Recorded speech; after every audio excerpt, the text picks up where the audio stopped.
Oh. That'll work. Okay. So we're going to be playing Pass the Mic then. Well, the one for the recording is the one that we'll pass the mic. Okay. All right. Hi, I'm Moulton, and this is Andrew Cole. We help penetration testers use existing technology to identify vulnerabilities that would otherwise be unrecognizable. Today, we're going to show you how to use PowerShell, pre-installed software package that exists on Windows machines from this and Windows 10,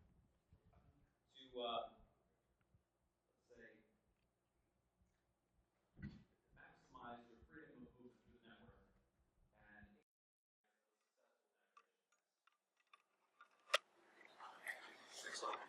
That seems a bit early.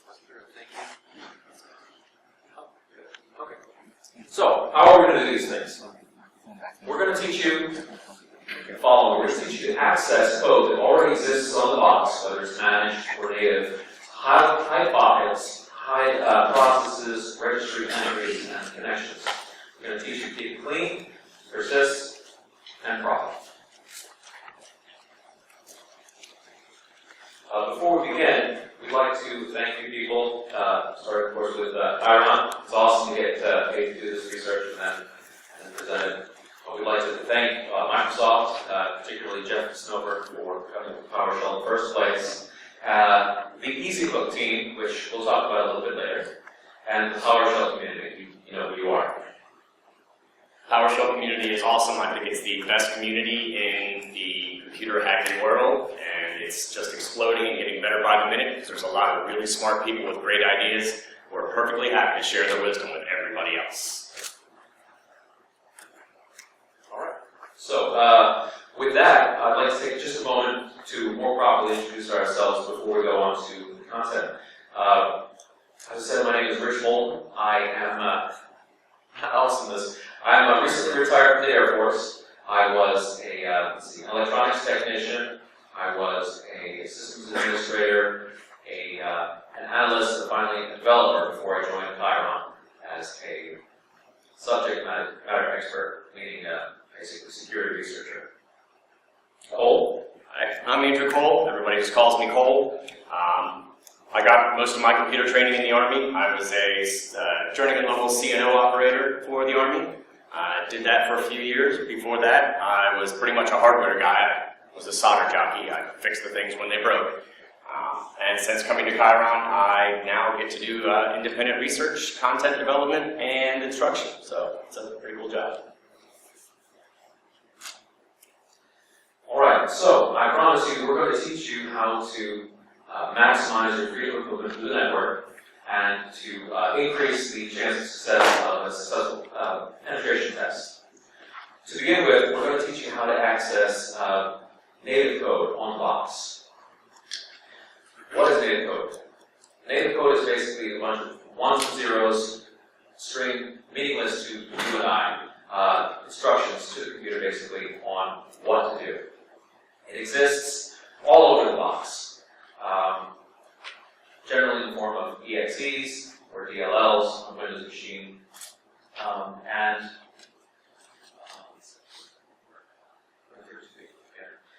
traditionally known as a Win32 API. There is a lot of functionality that already exists on your box that you can normally access through writing C or C++ code, compiling it, assembling it, linking it, and it's traditionally been very difficult for non-programmers to access this. Recently, with the advent of the .NET framework, that we'll talk about momentarily, the technology known as Platform Invoke, or P-Invoke, has enabled .NET programmers to access this native code on the box to gain more full control over the box. Specifically, I would point you in the direction of the Microsoft Developers Network, just Google MSDN, and you can find examples of how to use any of the functions that appear in the Win32 API online. We've got an example here of accessing these Win32 API through PowerShell. This example comes to us from Lee Holmes. I think it was actually in his book, the PowerShell Cookbook.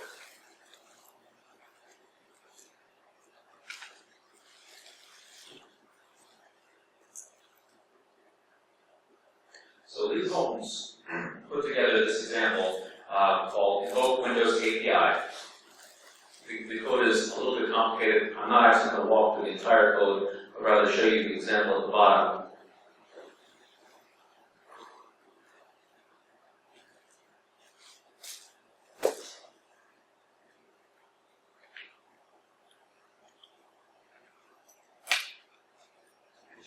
A little bit bigger.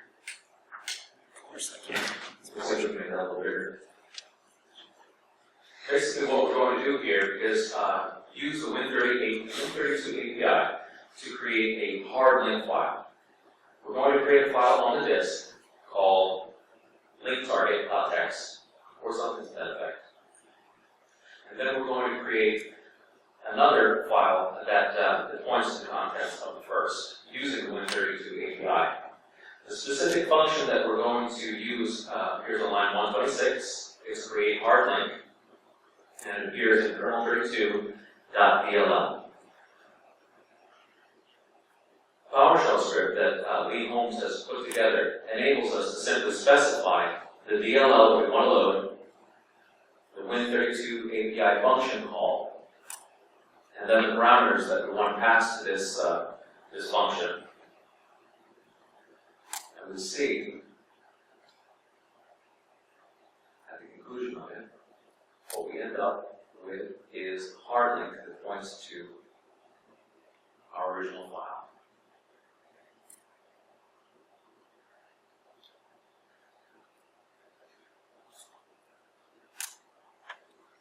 So what we've done here, again, we've taken an existing file, linktarget.txt.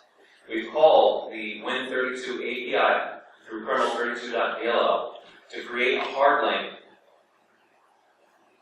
that points to the original file. And this is a very simple example.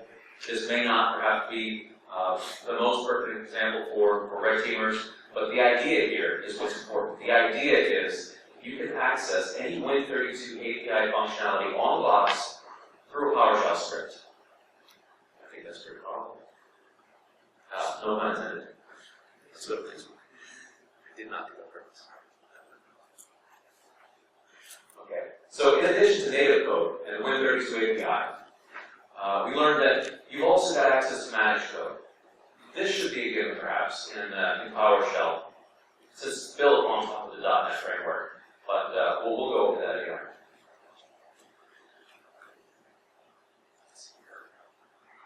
Sometime a little longer than a decade ago, Microsoft came out with the idea. It would be nice if you could have an environment, perhaps a virtual machine or a common language runtime, that would go and check all the parameters that you're putting into your functions so that you could avoid things like pointers that point to nothing or perhaps to the wrong place, perhaps variables that might overflow into other areas. And so they created this whole common language runtime that run what we call managed code. Basically, it's code that checks itself for validity. This common language runtime runs in or is basically a comm server, very old Microsoft technology, called the .NET framework. It exists in one single DLL, and what it does basically is it takes a high-level language, actually one of many high-level languages, either Visual Basic.NET, C#, PowerShell, C++.NET, and it compiles it into an intermediate language, bytecode, if you will, that is then interpreted just in time in the common language runtime. That's the .NET framework in a nutshell. And when we're running PowerShell, basically what we're doing is we're taking another, even higher level language and accessing the code from the .NET framework to take control of the blocks. Let's see here. I don't think I have an example of compiling code at this point, but we'll get to that later. I will show you instead a very simple example of how to call the .NET framework create a message box.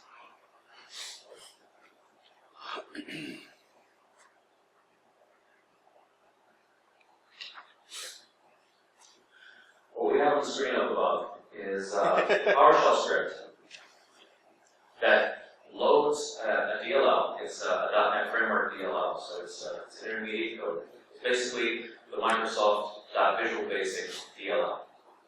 And double colons there on line 5 say, we're going to take Microsoft Visual Basic interaction, which is an object, and we're going to call a static message called message box. It's going to put the text in the first set of double quotes in there. The type of box that we're going to create is going to be a yes, no, or cancel box. It's a question box. And it's going to have the title Augusta BSides. Unfortunately, because there are some hackers here today, we don't have internet access, but if you were to go to Google and Google MSDN and Microsoft.Visual Basic, you could actually find the definition for this static function, and you would see what all the arguments are, and the other options available to you. Right now I'm going to run it, and we see that from PowerShell we've called this managed code to create a dialog box. Again, may or may not be something that you want to do in a penetration test. Maybe it might be more advantageous to create a password box that says, please enter your password again because you authenticate, whatever the case may be. Go ahead and take your bid roll. Alright. So that, in a nutshell, is how to access managed code from the box. So far, we've shown you how to access the Win32 API. We've showed you how to access managed code from PowerShell. Next, we'll begin to talk about how you can use this to hide files, processes, registry entries, and what's the other one? Oh, network connections. So let's see here. I was at a bit of a loss as to where to begin with this because this information is all kind of each module builds on the other, but they I don't know, it's kind of like more of a spiral rather than a ladder. So I'll just get started. A place to start. We'll start with hooking. Let's see here. When you run a process and it calls other functions, the first thing it does is create space on the stack, and then it jumps to this other function, start doing its functionality. When the function returns, cleans up that stack space, and it's basically like you never left. When we hook a process, what we do is we overwrite the pointer for that function call, so that instead of going to the function that you intended to go to, you go somewhere else. You take a detour. And we'll use the term again a little later. Traditionally, in user mode rootkits, they would use this functionality. You would inject some code into a process so that when someone tries to do something like list processes or list files onto this, what you get instead is filtered output. Perhaps they'll do the call for you. They'll take the results, filter out the results that they don't want to see, and then present the rest to you. This works in user mode pretty well. There are a couple of functions that or processes that you cannot inject into in modern Windows. And this basically boils down to reasons of digital rights management. Let's see here. There are certain protected processes that for the reason of enforcement of digital rights management, they don't let you mess with from user mode. So if you try to inject into these processes, you'll be blocked. There are also system processes and system threads created by the kernel that will not allow you to mess with them. Basically, they'll sooner crash than allow you to run them. So, failing user mode hooking, you can go to kernel mode hooking. You can use similar techniques to user mode hooking to trick the kernel, the core of the operating system, if you will, to filter out results that we don't want the user to see. This has become more difficult recently because in 64-bit Windows, they have some technology that ensures that anything you try to inject into the kernel has been signed by a proper authority. The technology that we're going to introduce in another slide or so, EasyHook, basically gets around this, and talk about that momentarily. So in the 90s, people were doing this user mode hooking, kernel mode hooking. It was all the rage, all the cool kids were doing it. And somebody figured out what was going on, and they wrote a paper on it, dynamic binary modification. Basically, you take a program that's operating, it's running, you change it while it's running, and then you get it to do other things. And then, of course, you can clean up and just go back before anybody realizes what's going on. Microsoft at some point must have read this paper, because they came out with a tool called Microsoft Detours that actually uses this technique for legitimate purposes. Code patching, basically. If you find a function is dangerous, is doing something that you didn't intend to do, then go in and hook it and change it while it's running.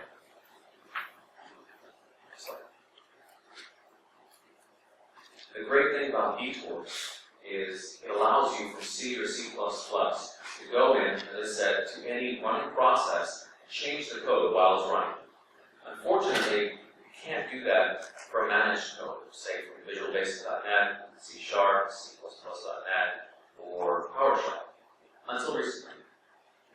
In 2008, Christopher Lucet, I think I'm pronouncing his right, and Jason Stenning, they came up with a tool called EasyHook.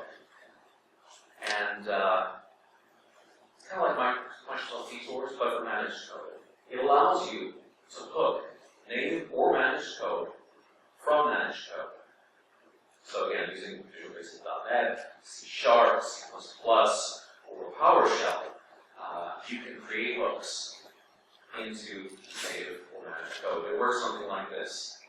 There's an assembly language function that you inject that rewrites function pointers.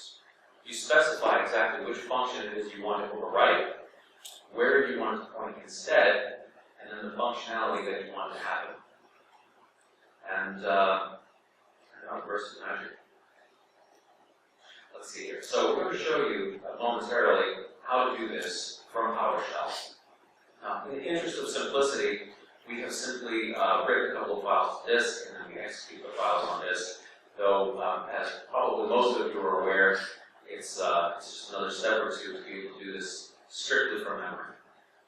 So with that, let's take a look at the example program that comes with EasyHook. Filemon.exe and filemon.inject.dll.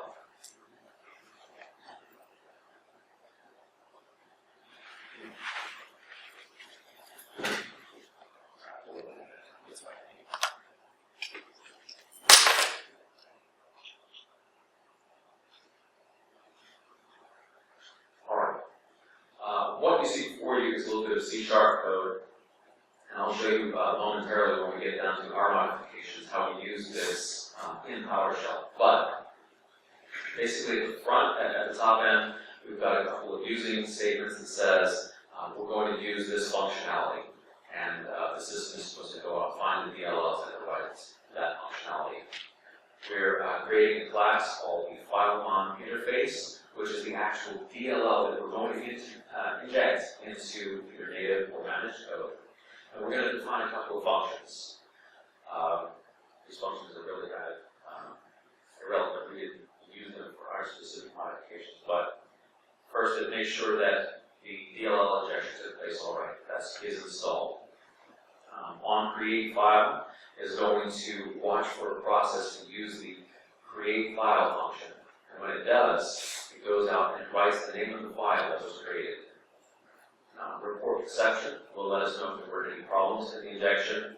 And ping, I guess, was supposed to provide some functionality they never got around to putting in there. So the meat of the program here is the main function on line 43. Basically, let's see here, you're going to call this program on the command line and pass it a process ID number. It's going to check to make sure that it exists, and when it injects, it will let you know that it's successfully injected. Scroll down to the result.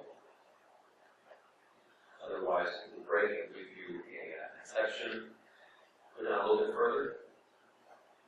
Okay, it's going to create a server that the DLL will talk back to. Let's see here. The see on line 91, it's actually trying to do the injection. And if we press return, for example, we can exit, at which point this exe will unload the DLL from the target process. So we'll see that in action in just a moment. Go on to file inject. This is the actual DLL that we're going to inject. We're calling the same system functionality. Let's see here. We've got a class, in this case it's just called main. The important parts are line 16. We create what they call a local hook, which is basically a user land hook called create file hook. Hold on there. Lines 37 to 42, basically we're specifying that the function we want to hook is create file W, and it appears in kernel32.dll. We ask at this point, how many of you in the room are currently consider yourself developers? Not a whole bunch. So I'm going to briefly say that this function, create file W, refers to the Unicode version of this function. When you see functions with this W at the end, usually that infers that there's an A version for people who use ASCII. Basically, if the program was written 10 or more years ago, it's probably using ASCII. If it was written in the last 10 years, it's probably using the W version of the function, Unicode. So, you're specifying the function we want to hook. Let's create file W, Unicode version.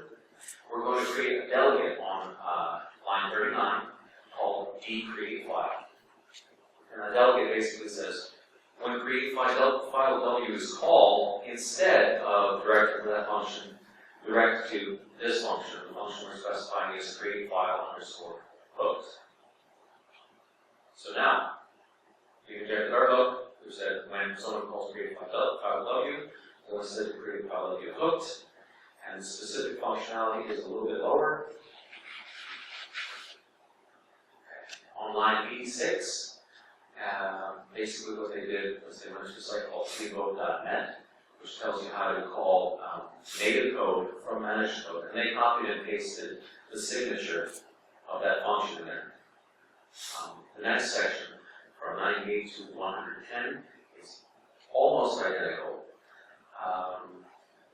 What's the important change? The important change is on line 103. They use the extern keyword to say that this function is defined outside of my program. It's defined somewhere in DLL. And then in the final section, this is 112 through about 120, they actually copied and pasted the signature again, this time leaving out the extern keyword because we're going to put new functionality in there. And the new functionality we want is this. We're going to call back to the exe, and we are going to provide some information to it every time our function is called. So every time the injected function, the injected process calls the create file function, we're going to provide the file name and print it out. Do we have a video of this, or did we just do the video of our modifier, or just the modifier? Okay, so we'll show you the modifications of this.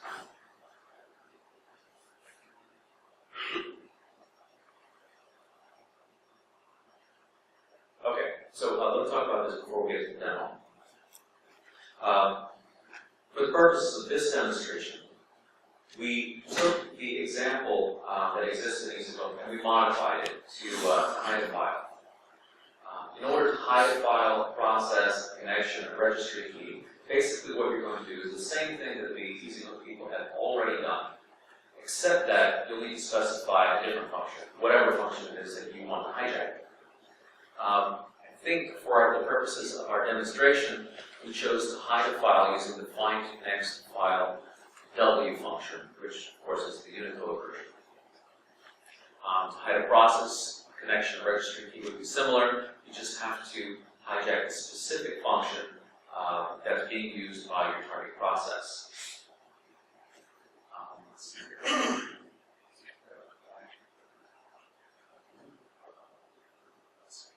To be sure that you're hiding or hijacking the appropriate function, what you can do is open up a debugger like WinDebug, turn on logging. As you're going through the execution of the program, it will show you a list of all the functions that are being called. This is the easiest way to do it. In the course of putting together this demonstration, I picked a couple of that function names. So be sure you know which function you're hijacking before you get into it. Let's go into the demo. Actually, let's open up the code real quick, and then we'll go to the demo. Okay.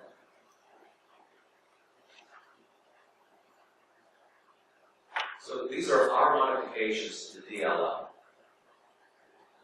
And let's see, basically the DLL at this point is unchanged. I want to say at line 16, I basically copied and pasted a structure that was defined at pinvoke.net, Win32 find data. And the reason I did this is because the function that I wanted to put, find next file W, actually used an argument with this data type, Win32 find data. So I just had to go out to pinvoke.net, copy and paste, and then on line 36 and 37, I define some local hooks. I'm going to hook string compare just to check to see if the file name that I was interested in was part of the list. I hooked find next file hook because that's the function I intended to. So again, scroll down a bit. Let's see here on line 67, 66 maybe, or 71. I basically copied the sections from create file hook down below and repeated them for string compare. And then I did it again for find next file hook. My string compare I knew was in kernel32.dll because of the SDN. Find next file W was also in kernel32.dll. On line 68, 76 respectively, I created delegates for these functions, and I called them just plain vanilla names, string compare hooks, find next file hooks, and then I defined the functionality that I wanted below. I should point out line 79 and the other two lines that are similar to that are basically just setting an access control list that says any thread within this process may call this function. So it doesn't change much. Go ahead and scroll down a bit. I left the create file information in there, basically copied and pasted information from pinvoke.net a little lower to create definitions to the functionality for the function that I was interested in. Okay, it's a little bit lower. Okay, here it is. So this function I want to call find next file use a pointer to find file and Win32 find data, find file data. See on line 190 asset basically just uses a pinvoke implementation. I copied and pasted from pinvoke.net, and my functionality is a little bit lower.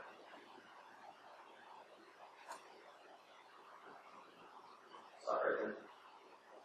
I think this is the important information here. Line 225. Basically what I'm doing, 224 actually, I call find next file myself.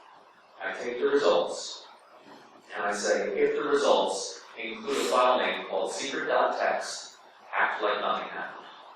What I did in line 228 is, instead of returning the file secret.txt to the original caller, I just called find next file once more, and then passed back those results to them so that they never see secret.txt. String compare stuff is similar. I'm not bothered with that. I basically just copy and paste it. So let's see it in action. I think we didn't want to tempt the demo docs, so we recorded a video of this. Okay. Oh, yeah, please. So from the get-go here, we've got our script in the ISE. We started, it's running, and you can see it's now hooked the PowerShell process. So we're creating two files, one named public.txt, one named secret.txt. The secret.txt matches our string, so it's hidden from PowerShell because PowerShell can't see it because it uses find next file W. CMD.exe still uses find next file A, so it's able to find both of the files. They're still there. But it is right there. Once PowerShell gets back though, it still can't see it because it's hooked. Now if I come over here and remove our hook, it should be able to now see the files. And I think the video actually jumped in a second late. Was there a big PSP box up there when it first came on? Yeah, so that's a fun, interesting point. This is a fully protected box. It's running Avast antivirus free, the latest edition. Signature is 100% up to date, and I just did this video in the last 24 hours. So it's scanning the DLLs getting loaded, it's scanning them on disk, and doesn't seem to be noticing or caring that we're hooking the file. The only reason I picked on Avast is global market share. They have the largest market share of any antivirus product.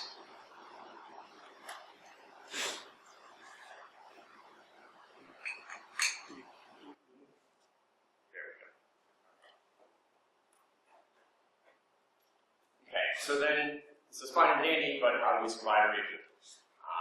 You've got your traditional persistence methods that everybody's been using since the dawn of time, right? You're either going to hide in a registry entry, right? Find something like a run key or a load key and put your code there. A lot of red teams like to use services, right? Register a custom service, but you still leave some evidence there. You can schedule a job. You know, there's a number of avenues, but they've all been used and abused by various types of malware and hackers forever, and are pretty much burned. So with PowerShell, they brought in some new, fun, and more exciting ways to do it. Who here has actually played around with like PowerSploit? No? One or two? So PowerSploit, Natal's Nishang. All these have some form of a WMI persistence module, which registers a WMI event for persistence, and that's better than the traditional methods, but it still leaves something on disk. So the thought is, why don't we just use a more creative implementation to turn a old school method to be a little more new school? There's nothing wrong with using the reg key for persistence. It's not going to get caught, but it's still going to run. You just need to keep people from being able to see what you have in there. So if you were to, which one is it that hooks the registry? If you were to hook reginumkey.xa or and reginumkey.xw, your program would still run. But if someone opened up a command line and did a reg query, your payload won't show up. If they pop open regedit, it shouldn't show up there either. So you can still use these old methods and just hide the fact that you're using them for your persistence. Same thing in theory would work with scheduling a job and hiding the job, and pretty much any other method. You're only limited by your imagination. So what can somebody do with this? There's, again, a number of already amazing scripts that are out there that we can combine and leverage to our advantage. A couple of them. Invoke reflective PE injection. What this will let us do is take these same DLLs, and rather than having to put them on disk like we have, we can store them in a byte array in the script and reflectively load them into the process of our choosing. By reflectively loading them, we get the added advantage that they don't register as a loaded module. Another great script from the Veil Power Tools team, I guess now it's the Veil Empire team, is invoke mass template. So what this will do is it'll hack up a quick temporary web server and then use WMI to tell a remote box or boxes to call back and grab the script that's being run on the web server and run it. Anyone who has had Thunderstruck turn on at max volume on their computer in the last month since Empire came out knows exactly how powerful this can be. And the last one's a little less known, but it's still a goodie. Who here loved Netcat when it was still young? Yeah, well, somebody else did too, and they completely rewrote the whole thing from top to bottom in PowerShell and called it PowerCat. So why does nobody use Netcat anymore? It's signature. Everything sees it as malware. Do you know how hard it is to signature a PowerShell script as malware? The invoke mass minicat script which does what it sounds like. It pulls a domain's worth of plain text spreads at once from one box. It got signatured by Windows Defender, but it turns out if you just delete the comments out and rename the function, it still works perfectly well. So now, combining those scripts and some easy hook methods, you could theoretically create a remotely deployable, PowerShell-based, user mode rootkit that doesn't require anything to be written to the file system. I'm going to do a fair bit of coding, but you can do it. Theoretically, you would use invoke mass template as your delivery method. You are going to have some domain credentials in order to make this deliver. Otherwise, you're not going to have the ability to force the remote box to call back and grab your script. But if you load a script that would first write the byte arrays that contain your easy hook DLLs, and write them as well as PowerCat and a startup script to some random registry keys. The Powlix virus that came out in the last year or two, that was a PowerShell virus that was residing solely in the memory, solely in the registry and not at all in the file system. We're going to use a similar technique. You just write it to the registry, and you then would write a value to the run key to start up your startup script on boot. You would then have to manually start the script for the first time or bounce the box. I would not recommend the latter. Go with starting the script manually. But when the script loaded up, it would use an invoke reflective PE injection to load the easy hook byte arrays into the memory of the process that you wanted, and then use those DLLs to hide the register keys containing your rootkit components. You could then start PowerCat via PowerShell to bind a port on the system, and then hook what you needed to hide the listening port from network connections. It's all theoretically possible. We haven't taken it quite that far yet. But quite frankly, the fact that it can be theoretically possible is slightly scary. And again, this shouldn't get flagged by an AV product. We just did the demo with Avast. I did test it against Avira and AVG as well. Neither of them are flagging the easy hook DLLs. Even written to disk and run a manual scan on them, they don't flag them as being malicious, even though they came out in 2008. So, yay, antivirus signatures. Okay, so theoretically, how can you protect your network? Well, you do some network traffic monitoring. It never hurts to do that. PowerShell logging. If you're doing defense and you're not logging PowerShell on your network, you probably should start. It's built into Microsoft. You just have to turn it on and define some objects, and your logging will be turned on. Suspect you might have something bad, you can monitor the registered modules in your processes. The easy hook DLLs could be there, but mostly you're pretty much stuck with memory dumps, which, let's be honest, whoever does memory dump, unless you've already gotten caught. Okay, so all the code that we've used today is up on GitHub. That has the file hide code that you can run to hide particular files from a process. On that note, I kind of glossed over this, but the examples that I showed you were in C#, and the code that you can get from our Git repo is actually a PowerShell script. It's got C# in there, and it dynamically compiles the C# on the fly with the compiler built into the .NET framework. If you haven't checked out the other PowerShell toolkits and frameworks that are out there, I would strongly suggest you do. There's a lot of great stuff out there. It's also not up here, but PowerSploit is another one that I would definitely get into. And if you are looking to defend your network, if you are a blue teamer who's just sitting in here who thought it might be interesting, there is a PowerShell Arsenal by Matt Graver. It is a completely PowerShell-based reverse engineering set. That's just our general contact information. And does anyone have Questions about how to increase your ability to maneuver the network and increase the chances of success of a penetration test using the techniques that we demonstrated today? Yeah. Excuse me, I have a question from a blue team perspective. Do things like NA catch the execution of these on the machine? Or is it using memory modes, memory calls, and kernel processes? The short answer is no. Because it's all supposedly legitimate code that already exists. It's been bringing to API, .NET framework. It all looks completely legitimate. It looks like an administrator doing his thing. And I should mention that the reason that Microsoft put together their Microsoft eStore project in the beginning is because they had legitimate reasons for wanting to divert the functionality of certain processes. Anybody else?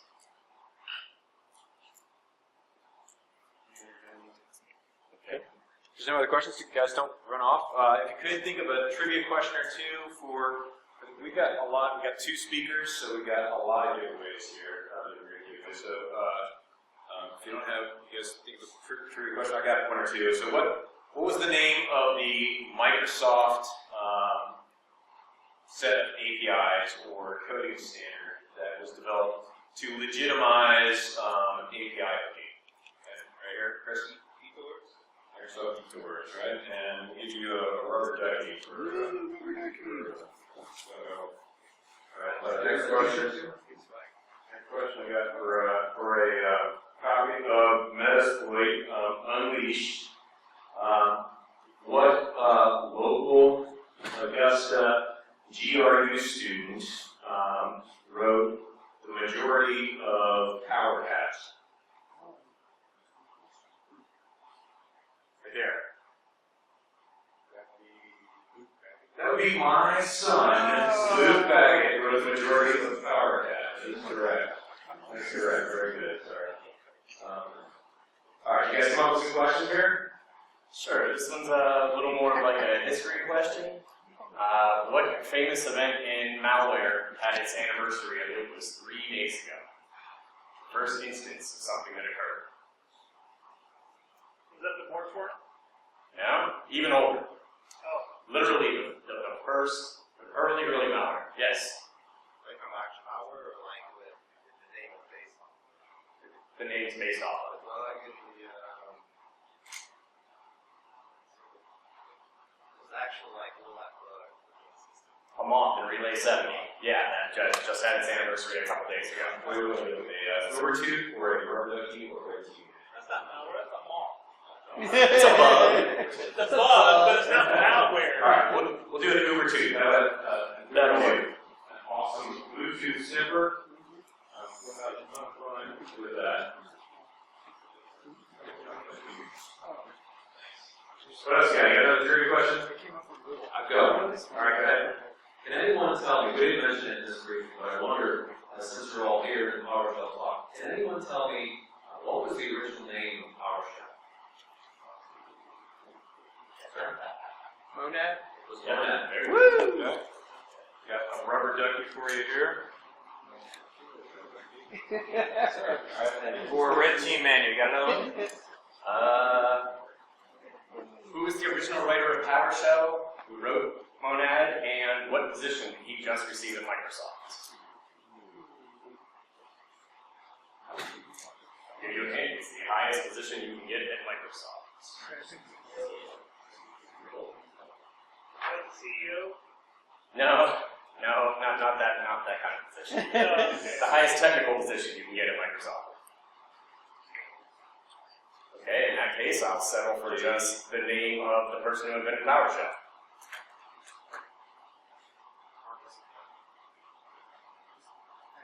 Two hands. Sure. There you go.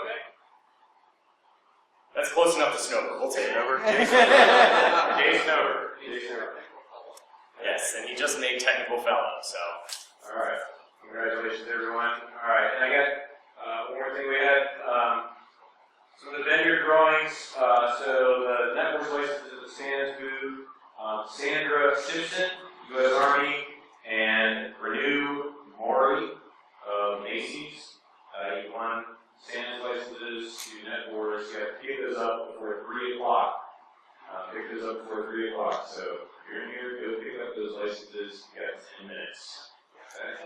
All right. Thank you. Congratulations. Thank you, DRU. Thank you to all of you from the wonderful audience. If you have any other questions, our email is somewhere on these slides. Cole, please don't hesitate to get in contact with us and check out the Get-NativeCode. We'll continue to update it with more examples for you. Thank you very much. this is the pattern.